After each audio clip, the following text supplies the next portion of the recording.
खंगार के पियाए तबार के। कोई बोलता ही नहीं। आग लेवल लाजवाब गाना अवधेश प्रेमी यादव के भैया धोड़ी खंगार के अब पी जाए तबार के।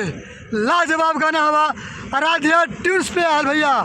आप लोग जाइए यूट्यूब पर और जाके भर भर के प्यार दीजिए।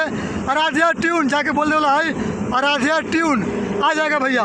और नया चैनल है और नया चैनल पर बड़का धमाका अवधेश प्रेमी यादव के साथ आया है कि पिया ढूढ़ी खंगार के और पीला तबार के।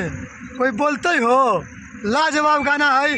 सब लोग होती प्यार दे और पूरा चले धीरे मर दे गाना पूरा आवाज़ चल लेकिन सब पूरा सुनी थी।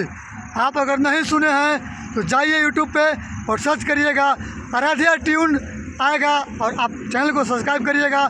ज़्यादा से ज़्यादा गाना का शेयर करिएगा। अब एगो बात हवा अबरी लगन में जहाँ ऑर्केस्ट्रा होता ही नाच होता ही जहाँ कुछ होता ही एक गाना बजाबई अरे कि धोड़ी खंगार के पिलाए तबार के।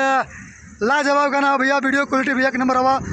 जब वीडियो देखबा तो लगता बा कि बाप रे बाप लड़का और लड़की के मैटर है। लड़किया कहत कि ना पहले तो थोड़ा धोड़ी खंगार के पिए पड़ता बा तबे ना प्यार बढ़ता बा। लाजवाब हुआ। आप लोग जाइए याद रखिएगा आराध्या ट्यून। आप यूट्यूब पर जा कर के बोल भी सकते हैं आराध्या ट्यून आ जाएगा।